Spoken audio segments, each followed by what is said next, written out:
Hello everyone. In this presentation we were discussing about the metal casting, and in the previous video we started the discussion over the gating system and its design. So far in that video we have discussed about the design of the pouring basin, sprue and runner, and we also discussed one of the gate problem. Okay, so in this video we are going to discuss about the next element, that is gate, and we'll also discuss different types of gate and what is the time required to fill the mold cavity while using different types of gate. Okay, so let's start. Types of gate or in gate.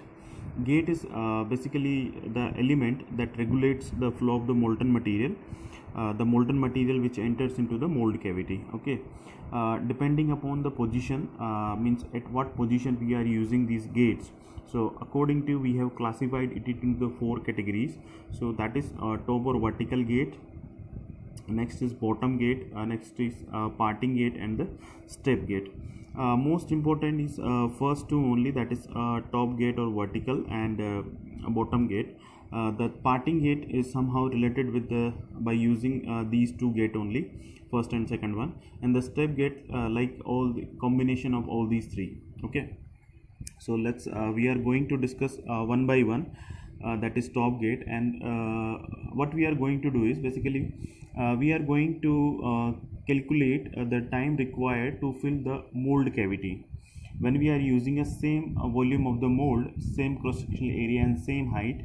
Okay, we are going to calculate what time is required when we are using the top gate and when we are using the bottom gate. Okay, first we are going for these two, next we will discuss for the parting and step gate. Okay, so the first one is top or vertical gate. Here I am using a very simple figure of the gating system. So now you can see that this is a pouring basin, below that there is a sprue, and below that there is a mold cavity. Okay, so as this material which is poured through the ladle into the pouring basin, we are assuming that this material is filling in the pouring basin, and that is moves through the sprue and enters into the mold cavity. So when it is entering into the mold cavity or at the down section of the sprue, we call it as a gate.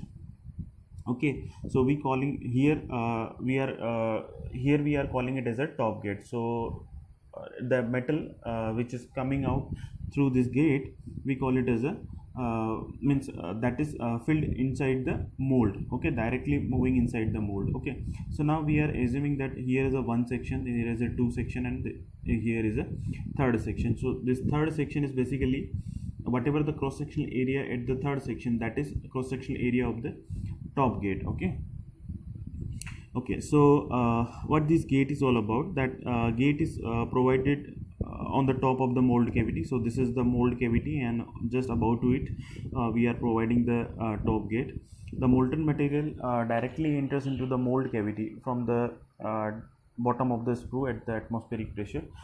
So far in the previous video we also discussed that whatever the sections that we are considering in the casting elements, so everywhere there is a atmospheric pressure. So this molten material is directly coming into the mold cavity at the atmospheric pressure. Next to it is the velocity, as we are filling directly. So whatever the material that is filling through the ladle, it is directly coming over the here. So the velocity is very high.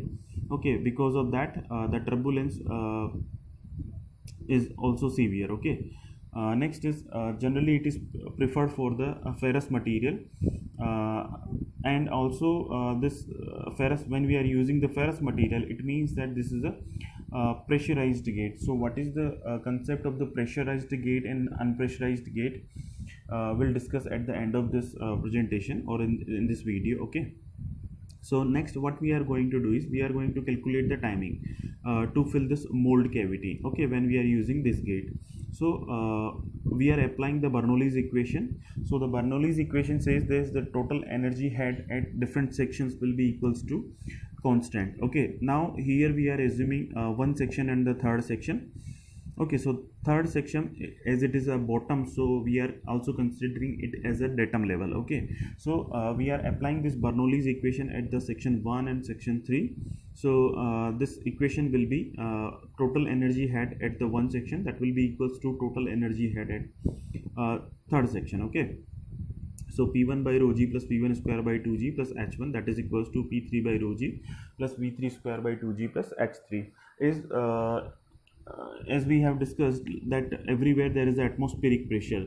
So the P1 and P3 will be equals, and that is equals to atmospheric pressure. Okay, now height, this velocity, as comparatively this cross sectional area at this gate is very lesser, so the velocity is very high. Also we have discussed in this point, so the velocity is very high. It means that this velocity in comparison what we are filling at the pouring basin, that velocity is almost negligible. Okay, so that pressure, that is equal to atmospheric velocity is V1 is very lesser than V3, so V1 that will be equals to 0. Now third section is the datum section, so H1 will be equals to Hs plus Hp. Sorry, I forget to write over here, that is Ht. So the total will be equals to Ht. Okay, that is total height, that is H1, and H3 will be equals to, as itself is a datum level, so H3 will be equals to 0. Okay, so H3 is 0 and H1 is equals to Ht. Okay, so when we are putting these value in this equation, we'll get this equation, and in this equation as V1 square by 2g is V1 is 0, so that's why I kept it over here 0, and H3 is 0. Okay, now when we are writing this equation, P atmospheric by rho g eliminated from the both the side, so in the left hand side there will be Ht, and in right hand side there will be V3 square by 2g. So the velocity at the third section will be equals to root square 2g Ht. Now this is the gate, okay, just above the mold cavity, so we can also represent it Vg, so the velocity at the gate. Okay, so that is equals to V3 or root square 2g Ht. Now what we are going to do is we are calculating the time, so area at that cross section at third section is A3, or we can also consider it as G. Okay, so that is area at the gate. Okay, so Ag is the area and Vg is the velocity, so Ag into Vg, that is we'll get it the discharge. Okay, so this much amount means this is basically the volume flow rate which is passes through this gate. Okay, so when if it is passing up to a specific time, or whatever the time is required to fill this mold cavity, that only will be the time. Okay, so whatever the volume of this casting, if we are flowing this when the molten material is flowing with the same discharge up to some specific time, then only this volume can be filled, whatever the volume of this mold cavity. So what we are doing is we are writing an equation, that is dt, that is a time required to fill this mold cavity, into Ag into Vg. Ag, that is area at the gate, and Vg, that is velocity. Okay, that is equals to Am, that is cross sectional area we are considering of the mold cavity, and dh is the height. Okay, so dh we are considering is in this figure it is hm. So when this molten material is start filling in this, as there is a 0 height, so time is also we are assuming that 0. So when this hm height will be over, means it is filled, this total time will be Tp. Okay, so that is I am writing. So we are integrating this equation from both the side, from 0 to Tp. P I am taking in subscript because there is a top gate we are using. Okay, so this is 0 to Tp, dt into Ag into Vg, that is equals to Am into integration 0 to hm into dh. So that when you will integrate it, you will get it Tp into Ag into Vg. So on behalf of Vg, I am writing under root 2g ht is equals to am into hm. So now this am into hm will give you the volume of the mold cavity. So I am writing it as a capital V and m in subscript, and this Tp will be equals to am into hm upon Ag into root 2g ht. So this will be the total time required to fill this much amount, Vm amount of the mold cavity. Okay, that is Tp.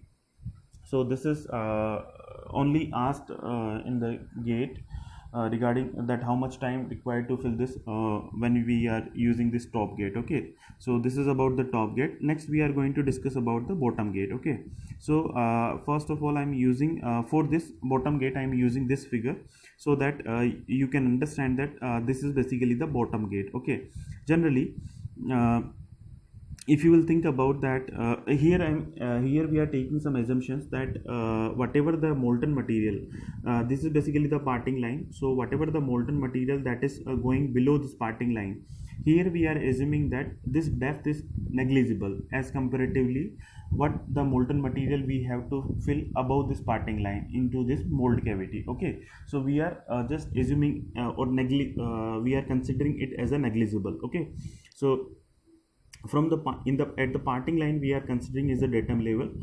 In this figure there are 4 sections. So first is this section, second is at the sprue, third is this parting line, or we can also say this area. Okay, and fourth is this height. So whatever the height that we are filling continuously, this height is increasing, so that fourth section is continuously moving upward. Okay, from this parting line. Okay, so gate is provided at the bottom of the mold cavity. Therefore, the material enters into the mold cavity from the bottom to the top, and that fills the cavity. Okay, as the molten material is the velocity that molten material is entering from the bottom side, so the velocity is quite less, so there will be no chances of turbulence. Okay, and generally it is preferred for the non-ferrous material, as well as when there is a unpressurized gating system also when we use for the bottom gate. Okay, so now we are going to calculate that how much amount of the volume required to fill this cavity. Again, I'm using the same cavity, like same height and same cross-sectional area, means the volume will be same. So at the end we can say that what is the difference between the when we are filling with the bottom gate and top gate. Okay, so for that I'm using this Bernoulli's equation again for the section 1 and section 4. Okay, so total energy head, that is equals to constant, and I am applying this equation at the 1 section and 4 section. So this will be the equation. Now V1 square, again this V1 I am taking it as a very lesser than V4, so this will be eliminated, and pressure at all the section, that will be equals to atmospheric. Okay, so the P1 P4 is equals to P atm. V1 is very lesser than V4, so V1 is almost 0. H1 now from the parting line I am considering, so this height vertically we are considering is as a positive, so this is HT, and from here I am taking this height, so this is H. Initially I am taking H. Okay, so DH is the small elemental height. Okay, so that H is continuously increasing, so H4 is equals to H. When we are keeping this values in this equation, we'll get the equation will be this one. Okay, so in the left hand side, that is HT plus P atmospheric by rho g. In the right hand side, H plus P atmospheric by rho g plus P4 square by 2g. So this pressure head will be eliminated from both the side.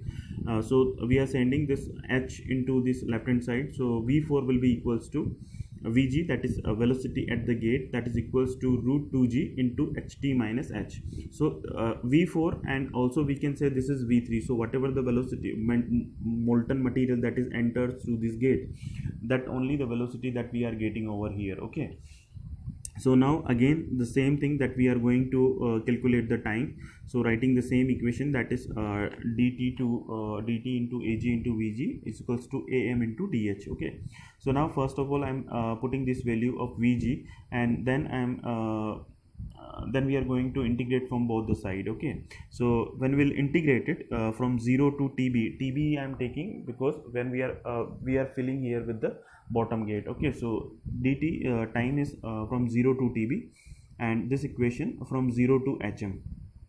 Okay, so that is height. Initially there is no height from the parting line. Above that we are filling. Okay, so that is up to how much we are filling, that is hm. Okay, so when we will integrate it and at the end we will get because it's a simple formula that we are using, that is x to the power n dx, so that is x to the power n plus 1 upon n plus 1. That is a simple integration. So from that we will get this root 2 by g into am by ag into square root ht minus square root inside of that is ht minus hm.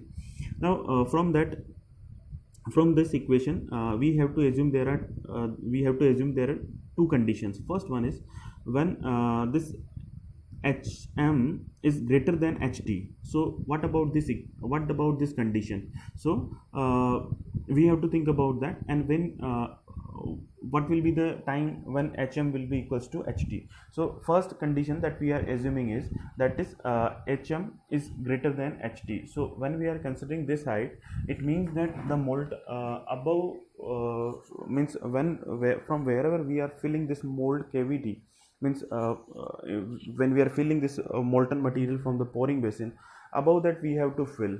So that cannot be possible by the gravitational force, because up to the equivalent force only, equivalent height only, we can fill this material. So if we have to move or if we have to fill beyond this height, then we have to use the external pressure or external force or the external agency that through which the external force can be provided to this gate. Okay, so means first point is molten material will be enter into the mold cavity up to a specific height, that is ht. Okay, at the under the atmospheric condition, and if we are filling this beyond ht, then there is external pressure is required. Okay, so next condition is when hm is equals to ht, so that we have to put this value into this equation. So we'll get it this equation. Okay, so now for the to simplify this equation, I am just multiplying and dividing root square ht and root 2. Okay, so when we'll substitute these equation when simplified it, we'll get it 2 into am into hm upon ag into root square 2g ht. So am into hm, that is volume of the mold cavity. Okay, so that is equals to 2 into vm by ag into root square 2ght. So when you will think about this equation, then this will be equals to tp, means the same amount of the mold when we are filling with the bottom gate, that is equals to the twice of what we are filling with the top gate. Okay, when we are filling the same mold, so that we have to keep in mind. So this time tb is equals to 2 times tp. So please remember this equation. This is very important. Okay, next is a numerical problem. This has been asked in the GATE 2006, and it's a very good problem. Okay, so in a sand casting operation, the total liquid head is maintained constant such that it is equal to mold height. So this equation, this line is very important, because it is mentioned that the total liquid head is maintained constant such that it is equal to the mold height. So this condition, condition we have discussed in the bottom gate.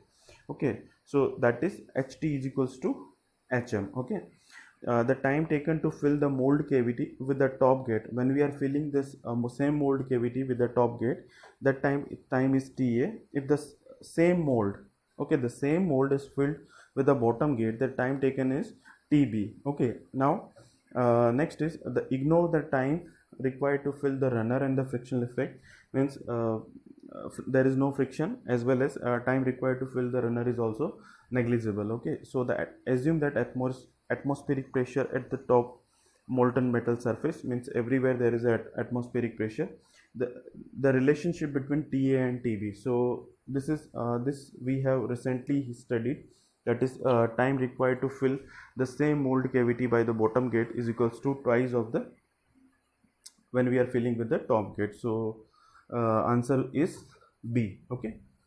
Next is parting gate. Parting gate is just what means it's a combination of top gate and the bottom gate. Okay, so for that I am using to elaborate or to understand you, I'm just using this figure. Okay, so below there is a parting line, and now below the parting line, whatever the depth is there, okay, this depth is filled by the top gate. Okay, and whatever the amount or the mold cavity above this parting line, that we have to fill by the bottom gate. Okay, so this is basically the concept of the parting gate, means below the parting line and above the parting line. Okay, so gate is provided along the parting line. Okay, and bottom part of the parting line is filled by the top gate, and the upper part is filled by the bottom gate. Okay, so we are just taking the advantage of both the gates. So now the total time will be equals to how much time to fill the bottom of the mold cavity plus time taken to fill the top part of this mold cavity. Okay, so that will be the total time. Okay, next is step gate. Step gate is nothing but it's a combination of these three what we have discussed: top gate, bottom gate, and the parting gate. Now the difference is only that till now in the previous gates we are filling a small amount of mold cavity, but in case when we have to fill the large amount of cavity, that time we use this step gate. And there is step gate means not more means more than one gate we are using. So when we are using this more than one gate, how this gate will be, we have to set up in a stepwise. So when we will set these gates as a setup stepwise, then this molten material is filled gradually. Okay, so that is basically the concept of this step gate. Otherwise all the things what we have discussed previously is same. Okay, for this step gate. Now this is all about this gating system. Okay, next is the choke area. This is also a very important term.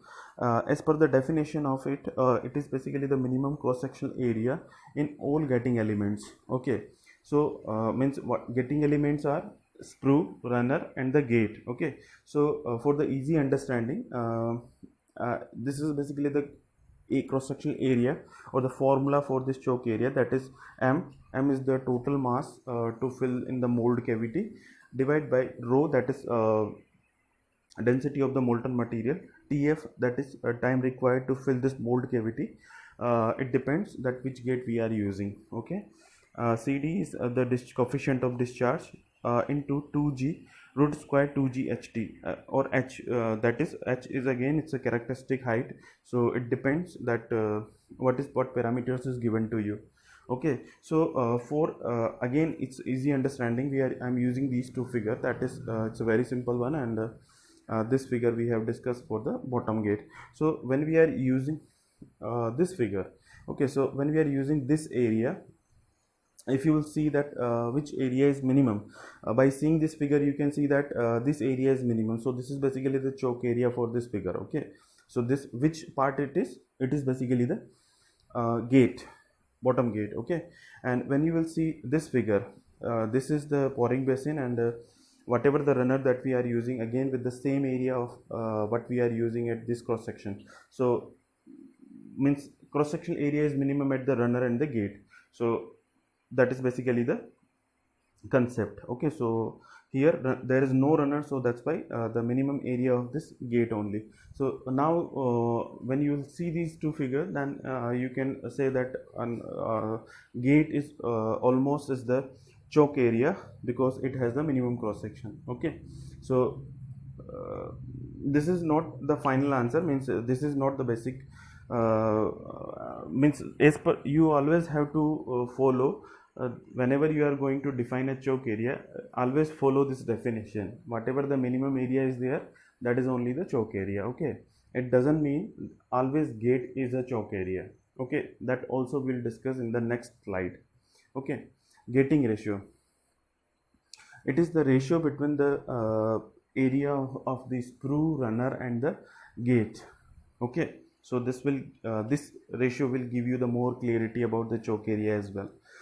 Now this is the figure I'm using to tell you that how we are determining these areas. So AS is the area of the sprue, AR is the runner area, and AG is the gate area. Okay, cross sectional area I'm saying.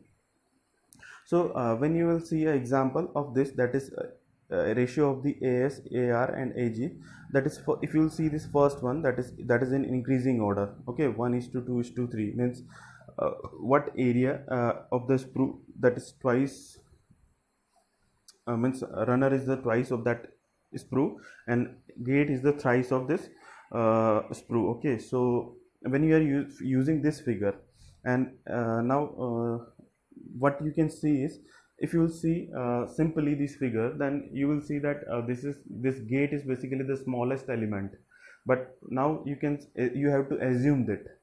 Okay, so this area will be in increasing order. So this is sprue, this is runner, means whatever the cross sectional area over here that I am shown, that is lesser than, now you can see that gating element is lesser than what is the area of this sprue, but it will be larger. Okay, so the actual thing is this cross sectional area is larger. So what the element, when we are using these figures, these datas, okay, so which is the smallest cross sectional area, that is sprue. Okay, so this is sprue is basically the choke area. Now when you see this example that cross sectional area is continuously increasing, then you will see that when you are filling the molten material from the pouring basin, initially there is a small area, then the area is increasing. So whatever the amount of material that is spreading in the runner, from which is coming from the pouring sprue, the velocity is reduces. Okay, when it reach to the gate, again the cross section area is increasing, so the velocity is also reduced. Okay, so when we are using the bottom gate, as we have already discussed, that velocity is whatever the molten velocity of this molten material is very less. Okay, so why it is less? Because of this cross sectional area, the ratio of this gating ratio. Okay, so that's why we are saying that we use this cross sectional areas for the non-ferrous material, as well as we also call it as a unpressurized gating system. So now I think it is clear to you that why we are calling it as a unpressurized gating system, because the pressure is completely reduced. Sorry, the velocity is completely reduced. Okay, so the velocity is reduced. Okay, so means there is no such force is required. Okay, it's automatically filling whatever the force is required, that is that is coming from the whatever the molten material that is coming from the at the atmospheric pressure. Okay, next is when we are looking, or we just reverse back when this cross sectional areas. Now you can see that this is 3:2:1. So the area of the sprue is 3, area of the runner is twice, 2 times, 2/3 times, and area of the gate is 1/3 times. So now the area is reducing. So when you will see, think about that, this is the exact figure for this condition, that whatever the sprue area, that is 3, this is 2, this is 1. So now the area is decreasing. Now means when the area is large at the beginning, whatever the amount of material that we have to fill, okay, now this material is moving towards the runner and then it towards the gate. So the area is continuously decreasing, so the total mass total volume flow rate will be constant. So if the area is decreasing, then velocity is increases. Okay, so that's why, that is the reason of the top gate where the velocity is very high when we are filling the mold cavity. Because of that only we are using it for the ferrous material, and as the velocity is increases, so the whatever the molten material that is coming, that is at the high pressure. Okay, so that's why we call it as a we are using these system as a these ratios for the pressurized gating system. So this sometimes this question has been asked in a lot of PSUs and gate also, that this ratio is given, and they asked about that which is for the unpressurized and which is for the pressurized. So please keep in mind these and concept as well. Okay, so in this video we are stopping up to here. In the next video we'll discuss about the numerical problems of the gating system. So thank you so much, guys.